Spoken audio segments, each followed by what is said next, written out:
Após falecer, o protagonista é chamado pelo Deus do mundo, que decide dar a ele outra chance em outro mundo, dando um corpo saudável e livre de qualquer doença. Como bônus, um super corpo que jamais se cansaria. Além disso, dá a possibilidade do rapaz escolher a vida que quer levar e qual poder quer receber. E ele escolhe a vida mais simples possível, querendo ser agricultor. Então Deus aceita e dá a ele a ferramenta agrícola onipotente, que você vai ver que não é só agrícola e é muito mais poderosa do que parece. Na verdade, o rapaz está ganhando um dos maiores poderes do mundo. Deus está fazendo isso com ele devido a um erro que deu uma doença grave ao rapaz, que viveu apenas até os 39 anos e teve uma vida cheia de traições. Porém, agora a história é outra. Ele tem a chance de recomeçar com o poder roubado. Então ele acorda em outro mundo com seu corpo saudável e logo parte para explorar o lugar que nasceu e testar sua ferramenta onipotente. Ele cria uma enxada e começa a arar a terra. E ele nota que seu corpo não se cansa de jeito algum e sua ferramenta é muito eficiente. Explorando a floresta, ele encontra uma árvore grande e decide que sua base ficará nesse local. Após procurar por água e não encontrar nada, ele decide cavar até encontrar. Ele faz uma pá e começa os trabalhos. Percebendo que não conseguiria sair do buraco, ele decide cavar em diagonal, igual eu fazia no Minecraft. E o rapaz cava tanto que parece que ele vai chegar no inferno, mas então ele consegue encontrar água. Ele decide procurar comida, mas percebe que seu corpo não sente fome. Onde será que eu encontro um corpo desse? Porque o que eu mais sinto é fome. Mas ele não encontra nada. Ele vê uma árvore que iria atrapalhar no seu caminho do cultivo e ele decide cortá-la. Ele usa sua ferramenta divina Master Overpower para criar um mero machado. Então ele desfere uma machadada, mas ele não tinha percebido. Ele estava tão forte e sua ferramenta era tão boa que o machado atravessou a árvore como se fosse um líquido. Com um corte poderoso, a árvore foi repartida no meio. Ele então cria outra ferramenta e começa a processar a árvore. Sua ferramenta se mostra eficiente novamente, cortando a árvore como se fosse um queijo molenga. Ele faz isso na maior tranquilidade do mundo. E após coletar madeira, ele percebe que deveria fazer uma cabana, como ele fazia em um jogo que jogava. Mas ele ficou tão entretido com o trabalho que ele não viu a noite cair. E vendo que ficaria no escuro, desesperadamente ele tenta invocar uma lanterna ou uma lâmpada. Porém, ele não tem sucesso algum, já que seu poder é apenas de ferramentas simples, nada de tecnologia. Nem mesmo um isqueiro ou um fósforo ele conseguiu invocar. Então ele usa a cabeça e cria uma lupa para fazer fogo. Porém, já era tarde demais. O sol já tinha ido embora há um bom tempo. E é aí que ele decide usar a técnica Minecraft de passar a noite. Ele faz um buraco na árvore e fica ali mesmo. Fazendo alguns copos, ele percebe que a visão dele está muito boa mesmo de noite. Ele se pergunta se ele ganhou uma supervisão do Deus ou se era porque tinha duas luas no céu. É aí que cai a ficha que estava em outro mundo. Quando o sol aparece, ele pega o seu copo de madeira, vai até o poço e bebe água. Ele então logo corre para fazer a sua fogueira usando a lupa. E com seu machado, ele continua limpando as árvores para fazer o seu campo, para finalmente fazer sua plantação. Enquanto está no trabalho, ele percebe que agora começou a sentir fome. E por força do destino, um animal selvagem estranho começa a correr e ataca ele. Uma espécie de coelho, dente de sabre monstruoso. No susto então, ele dá uma porretada na cabeça do coelho e por pura sorte, ele consegue comida. Mesmo que por acidente, ele fica triste pois não queria acabar com o bichinho, mas já que aquilo tinha acontecido, ele decide comer para não desperdiçar. E já que tinha enchido o bucho, sabia que uma hora ou outra, aquilo que tinha entrado precisaria sair. Então ele faz um troninho de madeira para ter aquele momento de paz que todos precisam. Mas o que parecia simples, na verdade, tinha um buraco por baixo com uma engenharia que ele tirou da cabeça, para que tenha o descarte. E logo ele começa os trabalhos, mas então percebe que seria complicado fazer aquilo ao ar livre. Eu não conseguiria. Vai que alguém passa naquele local, né? Se bem que não passou ninguém até agora. Mas é nesses momentos que sempre alguém aparece. Então ele decide fazer uma parede e uma cobertura, deixando seu banheiro mais completinho. Agora sim. O mais doido é que ele fez uma casinha pro banheiro, antes mesmo da casa dele. Percebemos que o nosso prota não tem um plano concreto. E depois de muitos desvios, ele finalmente começa a arar seu campo. Enquanto ara, ele fica pensando no que deveria plantar. Mas quando ele se toca, já estava anoitecendo e ele não tinha nenhuma semente para plantar, muito menos mudas. Então decide dormir, e quando volta, começou a nascer algumas mudinhas. Fica se perguntando se naquele mundo as coisas nasciam sem sementes ou se isso era graças à incrível ferramenta onipotente. Mais incrível é que as mudas são diferentes. Enquanto espera crescer, ele traça um plano de construção onde começa a desenvolver uma cerca para proteger o cultivo dos monstros que poderiam vir. E ele faz uma cerca e uma trincheira. Isso leva alguns dias de trabalho. Nesse meio tempo, ele é atacado por alguns monstros que acabam virando churrasquinho pouquinho pro nosso prota. E depois de fazer tudo que não precisava, ele conseguiu construir a cabana. E ele faz em um esquema de encaixe. Para conseguir a altura, cavou o chão. Famoso modo preguiçoso de fazer as coisas, né? Poxa, patrão, era só fazer uma casinha maior, né? Enquanto está trabalhando, ele percebe que alguns lobos estão por perto. E ele estranha que não atacaram e estavam machucados. Como ele havia acabado de acabar com o javali, ele dá a carne que está sobrando para os cães. Quando de repente ele percebe que um dos cães estava prestes a dar à luz. Então ele leva para a cabana para que eles fiquem seguros. Então ele volta a dormir em seu buraco na árvore, enquanto os doguinhos ficam na cabana que era dele. Ao acordar, ele percebe que os lobinhos já tinham nascido e estavam sendo amamentados. E o nosso protagonista ainda corta o melhor pedaço de carne e dá aos cães para comemorar o parto.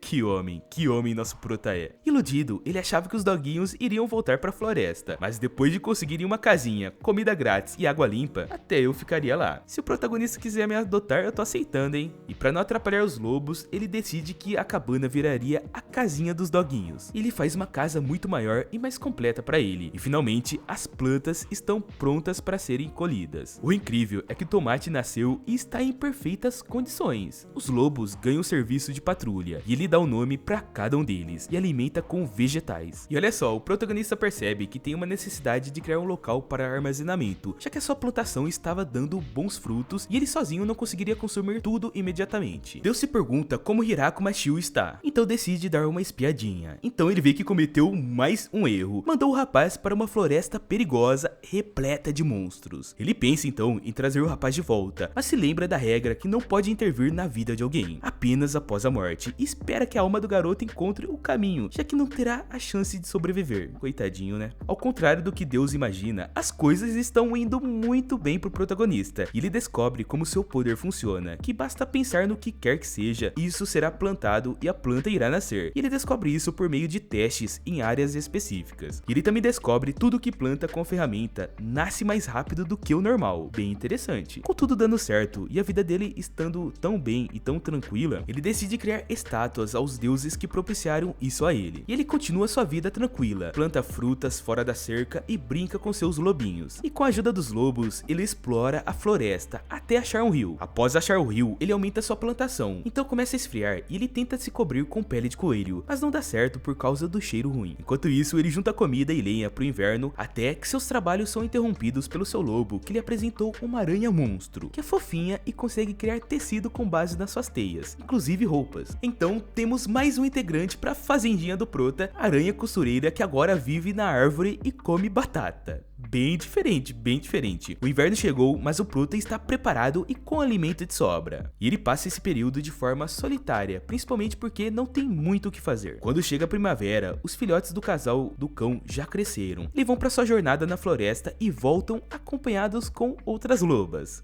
A família está crescendo. A aranha também tem filhotes e a fazenda vem crescendo cada vez mais. De repente, a aranha, que ficou responsável pelo alarme, indica que é alguém por perto. O protagonista chega no local e vê uma garotinha indefesa com orelhas pontudas morrendo de medo dos lobos. Quando ele chega perto, a garota mostra sua verdadeira face, morde o pescoço do prota e muda sua forma, crescendo e ganhando roupas. Porém, o perigo é eliminado rapidamente pelos lobos que acerta a vampira. Após isso, os outros lobos atacam ela de volta e ela fica pequena novamente. O protagonista, em dúvida, pergunta se ela é inimigo, e ao ver que ela é inofensiva, ele deixa ela chupar o seu pescoço. Malandrinho ele, né?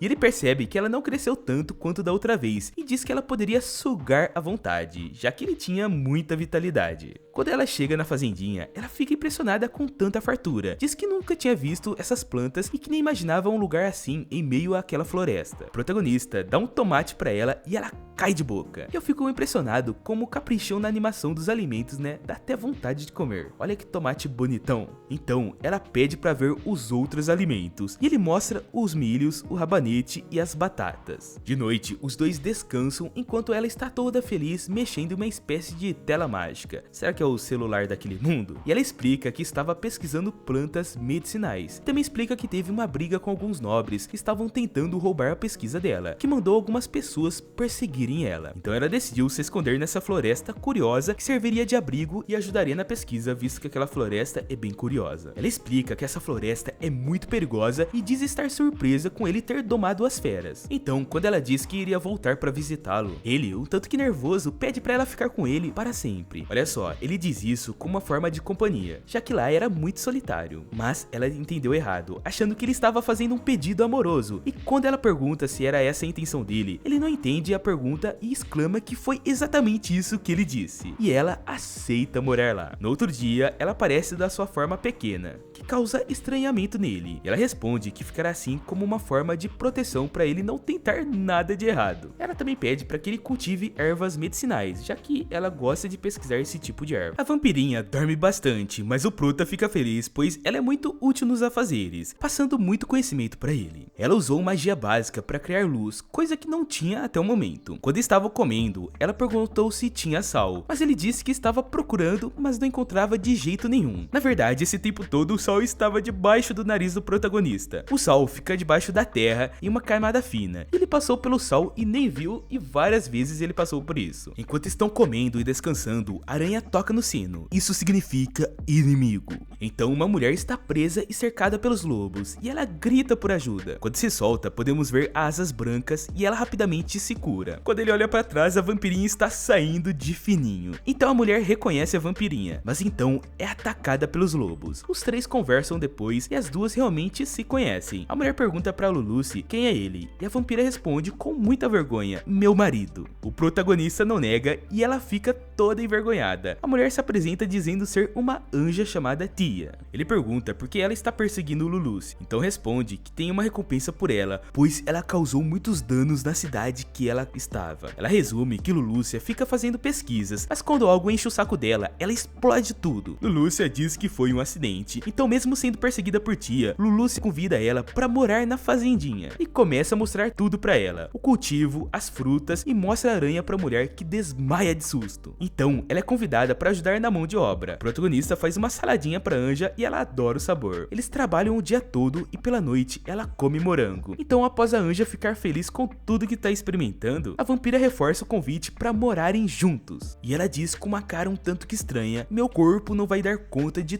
tudo se eu estiver sozinha. Ei, pera aí, do que será que ela tá falando, hein? E então ela fica, e eis que o harém do nosso protagonista começa. Enquanto estão andando, Tia diz pra Hirako que gostaria de plantar mais morangos, mas ele responde que seria difícil, pois se aumentassem os campos, eles não dariam conta, pois estão operando na capacidade máxima. Então, quando voltam, vem alguns lobinhos, explica que são filhos dos filhos do primeiro casal de lobos, ou seja, a família tá aumentando. Ele então faz uma área especial para os cães. Enquanto isso, os filhos da aranha partem para uma jornada enquanto alguns ficam. Tia então diz que vai dar uma saidinha. Então, depois de alguns dias, Tia volta com um monte de garotas elfas que têm nomes parecidos por serem parentes, e elas pedem para morarem na fazendinha. Tia insiste, pois onde elas moravam teve um ataque onde o povo delas foi exterminado. Elas estão tristes, pois sem um lugar fixo não podem restabelecer a raça delas. Lulucci diz que elas parecem jovens, então a mais velha se pronuncia dizendo que tem 400 anos e a mais nova 300 anos. Doideira. Bens a Deus, hein? Eu quero nem imaginar a idade da avó delas. Hirako diz que tudo bem e que é pra todos se darem bem, pois agora terão muitas colegas de quarto. Então decidem construir uma casa para as elfas. Enquanto estão trabalhando, elas ficam surpresas com o corte do nosso protagonista, pois ele cortou uma árvore gigante inquebrável, mais dura do que aço, como se fosse manteiga. As elfas, que são muito boas de construção, fazem o trabalho da casa e finalmente a casa fica pronta. A casa ficou muito bonita e o nosso protagonista fica com inveja, já que as elfas que acabaram de chegar vão morar em um casarão e ele em uma cabana simples. Após uma conversa, o protagonista percebe que as elfas são mais duronas do que ele imaginava e que são ótimas criando ferramentas, criando uma fornalha e até panelas. Elas então dizem que quando se passam 200 anos vagando, é normal que sejam habilidosas, e diz que a única coisa que não conseguiram é se restabelecer em um lugar e se reproduzirem. O protagonista responde que uma das coisas já resolveram, e elas ficam olhando com uma carinha suspeita. As elfas decidem fazer pão com fermento especial delas, e todos degustam o pão que ficou uma delícia. Hirako pergunta a Lulucci se a terra que eles estão pertence a alguém. Ela responde que o Lorde Demônio é o dono dessas terras, quem comanda esse local.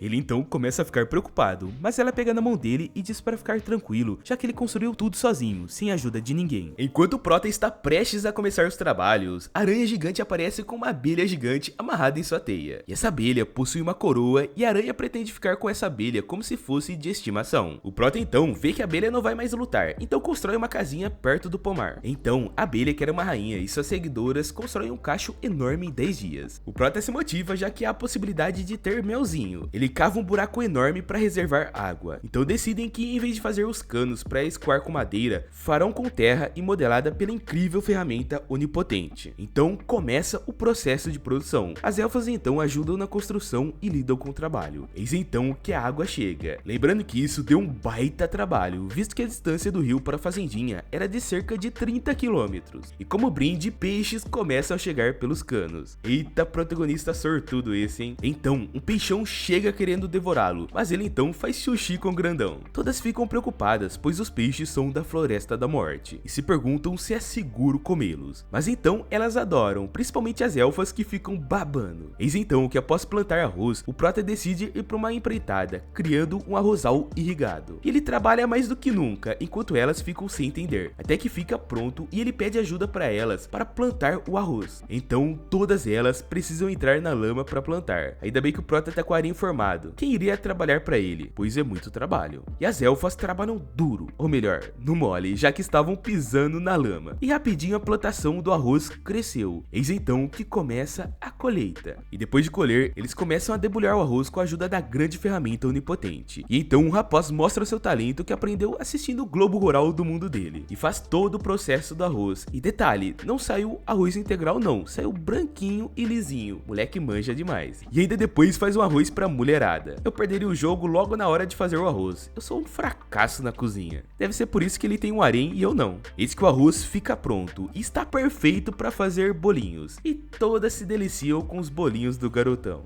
Depois da colheita, a melhor parte é a hora de comer. Mas então ele fica sem nada. Na verdade, só um grãozinho pro coitado. A mulherada não deixou nada pro garotão. Em outro momento, ele percebe que todas as elfas e seres da vila sabem usar magia para limpeza e ele não. Ele decide botar a mão na massa para contornar esse uso de magia. Primeiro, ele dá uma de engenheiro fazendo um desenho da planta de uma casa de banho. Coisa chique o rapaz. Fazendinha tá upando cada vez mais. Então, mãos na massa. As elfas ajudam em toda a construção, que é um tanto que complicada. E ele faz uma baita banheira e usa a água do canal que fez. Para a limpeza, ele recebe a ideia da tia de usar slimes para limpar a água descartada, pois os slimes conseguem limpar tudo. E olha que coisa fofa esse slimezinho. O bichinho faz até o trabalho sujo de limpar o esgoto da fazendinha, então é bem eficiente. Depois ele começa a bater nas madeiras para plantar cogumelos, principalmente shimeji. Rapaziada, nosso Prota tá ficando cada vez mais exigente. É cogumelo agora para consumir, que é tudo. Eis que a casa de banho fica pronta e ele começa a apresentar para o seu harém, mas elas não entendem nada e pedem para ele mostrar como que é. Ele então começa a fazer todo o processo do banho e entra na banheira. Ao ver que parece bom, todas elas entram na banheira. O Prota fica envergonhado, dizendo que seria melhor ele sair e entrar depois, mas Lu e tia insistem que ele fique, já que economiza água quente. Então ele toma banho com todas as moradoras do seu harém, quero dizer, da sua fazendinha. No outro dia, ele vê que os seus cogumelos cresceram, mas antes que eles pudessem colher, os lobos trouxeram mais elfas e elas faziam parte da mesma vila das primeiras elfas que chegaram. Então nosso Prota aceita aumentar o seu harém, quer dizer, a sua fazenda. Elas decidem que deve começar os trabalhos para construir uma casa para as novas elfas e fazer melhorias na casa do Prota e garantir o renascimento da raça delas. Enquanto eles conversam, Kuro, o doguinho, começa a pensar: o número de fêmeas no grupo do mestre está aumentando.